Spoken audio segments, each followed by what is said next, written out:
श्री राम, जय श्री राम। जो लोग थे, सदानंद जी ठुकराल थे, दूषण जी अपने ताले वाले थे, अजय रुस्तगी जी थे। तो ये लोग थोड़े अस्वस्थ होने के कारण नहीं आ पाए। बाकी सूचना सबको दी। ओम जी राजपाल, आप कैसी नहीं, वो हमारे साथ आप कैसा महसूस कर रहे हैं, क्योंकि कहीं ना कहीं आप सीधे जुड़े हुए थे, कहीं ना कहीं आप गए थे, तो आज का दिन वो साकार होता देखिए है। देखिए मन को एक बड़ी तसल्ली होती है और एक खुशी होती है कि जिस आंदोलन के साथ हम जुड़े हुए थे आज वो पूर्ति की ओर जा रहा है। नमस्कार, आप देख रहे हैं दैनिक साथी हरियाणा। अयोध्या में रामलला की प्राण प्रतिष्ठा 22 जनवरी को होने वाली है। इसी दिन दिवाली मनाई जाएगी। पूरे देश में उत्साह का माहौल है, लेकिन यह भी जानना जरूरी है कि किस तरह से कार सेवकों पर अपनों व अपनी परवाह किए बगैर भगवान राम मंदिर निर्माण की धुन सवार थी। 6 दिसंबर 1992 को जब पूरे देश से हजारों की संख्या में कार सेवक अयोध्या पहुंच रहे थे, ऐसे में वीरों की धरती हरियाणा में रेवाड़ी के लोग कहां पीछे रहने वाले थे। रेवाड़ी से कार सेवकों का एक जत्था अयोध्या के लिए रवाना हुआ। इससे पहले छोटे हों या बड़े, दीवारों पर लिखा करते थे, रामलला हम आएंगे, मंदिर वहीं बनाएंगे। भगवान श्री राम का मंदिर बने, इसको लेकर देश भर में लोगों का उत्साह चरम पर था। ऐसे में अपनी जान की परवाह किए बगैर कार सेवक अयोध्या के लिए रवाना हो रहे थे। 14 जनवरी 2024 रविवार मकर संक्रांति पर भाजपा नेता अरविंद यादव द्वारा आयोजित बुजुर्ग सम्मान समारोह में जब लोग दाल चूरमा खा रहे थे, तो रेवाड़ी से रवाना हुए जत्थे में शामिल कार सेवक रत्नेश बंसल भावुक हो गए और बताया कि किस तरह से जगह जगह पर रेलगाड़ियों की चेकिंग की जा रही थी और भगवान श्री राम की आवाज आते ही लोगों को जेल में डाला जा रहा था। रेवाड़ी के कार सेवकों को अयोध्या जाते वक्त उन्नाव में रेलगाड़ी से उतार लिया गया। तो किस तरह से वहां डीएम से लेकर एसपी व पूरा उन्नाव दौड़ पड़ा। देखिए पूरी कहानी भगवान राम भक्त रत्नेश बंसल की जुबानी। पूर्ति की ओर जा रहा है। कुछ रोचक बातें भी हैं, मैं बताना चाहूंगा कि जब हम यहाँ से गए तो हम 14-15 लोगों का जत्था था। तो महावीर जी भी उसमें साथ थे, हमारे ओम प्रकाश जी ग्रोवर, रामकिशन जी गुप्ता, हम सब लोग साथ थे। जब लखनऊ से पहले जब ट्रेन को रोका गया, पुलिस उसमें चढ़ी, सारी तलाशी ली, राम सेवकों को अयोध्या तक ना पहुंच पाए, इसका पूरा प्रयास मुलायम सिंह सरकार का था। और उन्होंने जितने भी कार सेवक थे उनको रास्ते में उतार करके उनको जेलों में भेजने का प्रयास किया था।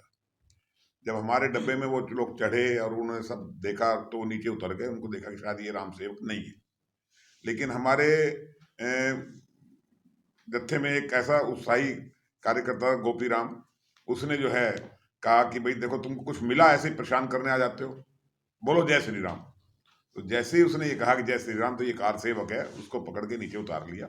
लेकिन ओम प्रकाश जी ग्रोवर, रामकिशन जी, महावीर जी, हम सब ने सोचा कि भाई एक व्यक्ति हमारे जत्थे का नीचे उतर रहा है, तो इसके साथ क्या बर्ताव हो क्या नहीं, इसलिए सभी नीचे उतर जाओ।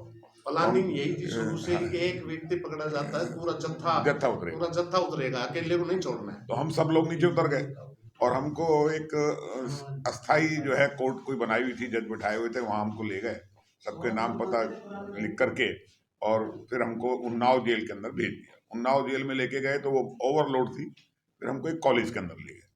वहाँ कॉलेज में 150 लोग पहले से थे मौजूद, फिर हम लोग भी चले गए। इस तरह से वहाँ 150-200 लोग के करीब हो गए। लेकिन वहाँ अव्यवस्था थी। वहाँ पर जो मुसलमान था जेलर, कोई व्यवस्था नहीं, बिछाने को कपड़े नहीं, चाय का प्रबंध नहीं, पानी का प्रबंध नहीं, खाने का प्रबंध नहीं। बहुत कोशिश हमारे साथ ये अपना रुस्तगी जी जो है, मांगलाल जी रुस्तगी एडवोकेट, वो भी हमारे साथ थे। मनोहर लाल जी सैनी जो हलवाई, वो भी हमारे साथ थे। तो उन्होंने एक लेटर ड्राफ्ट किया कि भाई जो है ना, ऐसे ऐसे इसमें इनकम टैक्स पे ही हैं या ग्रेजुएट हैं, उनको ये सुविधाएं अपने बी क्लास की जो है ना मिलनी चाहिए। लेकिन वो कोई सुनाई नहीं हुई। तो फिर हम सब लोगों ने तय ये किया कि एक ही विचारधारा के लोग तो थे ही वहाँ पर, कि भाई हम सब जाएंगे और वहाँ पर जो है दरवाजे के ऊपर बैठेंगे और ना तो किसी को अंदर आने देंगे ना किसी को बाहर आने देंगे। ये मैसेज जब वहाँ पर पहुंचा प्रशासन के पास, तो वहाँ पर डीएम बोलते हैं, डीसी बोलते हैं, डीएम और एसपी वगैरह वहाँ पर आ गए। और उन्होंने फिर जब सारा माहौल को देखा तो काफ़ी उत्तेजना भी हुई, सारी बातें हुई। लेकिन फिर उसने इस बात को संभाला, डीएम ने, उसने जो है कैश निकाल के दिया जेलर को कि भाई आप जो है इनके साथ ये व्यवस्था करो, खाने पीने की व्यवस्था, इनको दिक्कत नहीं आनी चाहिए। लेकिन क्योंकि हम लोग तो उत्साही थे कि सर पे कफन बांध के आए हैं, तो हमारा क्या बिगाड़ लोगे, सारे कार्यकर्ता जोश में थे। तो उन्होंने कहा भाई ये तो जो है आधे खाएगा आधे लगाएगा, हम लोग तो परेशान ही रहेंगे। बोला नहीं, कमेटी बनाते हैं। उन्होंने 3 लोगों की कमेटी बनाई, जिसमें हम 2 लोग हमारे जो कैदी थे उनमें से लिए, और वो सामान वगैरह सारा आया। तो मनोहर लाल जी हलवाई हमारे सैनी जो है वो हलवाई थे, कढ़ाई वगैरह मंगाई, दाल बाटी चूरमा, जैसे आज हम लोग कर रहे हैं, दाल बाटी चूरमा बनाया और सबको खिलाया। लेकिन उसका एक मैसेज गया, एक ऐसा आंदोलन बना कि पूरे उन्नाव में जब ये मैसेज गया कि जो कार सेवक हैं, जो राम भगत हैं, उनको जो है खाने की पीने की इस तरह की सुविधा नहीं मिल रही है, तो पूरे उन्नाव शहर से वहां पर फलों की टोकरियां और खाने का सामान, और ये इतना हो गया, फिर प्रशासन की जरूरत ही नहीं पड़ी। मतलब लोगों में इतना उत्साह था।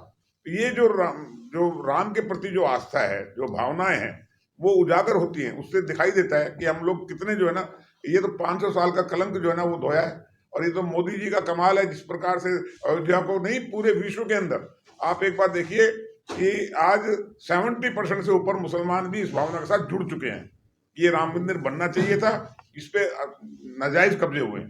कहीं ना सबसे ज्यादा खुशी तो आप लोगों को, हम लोगों को होगी। हम आंदोलन में जुड़े हुए थे, महावीर जी को, हमको, और पार्टी के जितने भी कार्यकर्ता हैं, और पार्टी कार्यकर्ता नहीं, आम लोग जितने भी जो इस आंदोलन से नहीं भी जुड़े थे, उनको भी आज बहुत खुशी है।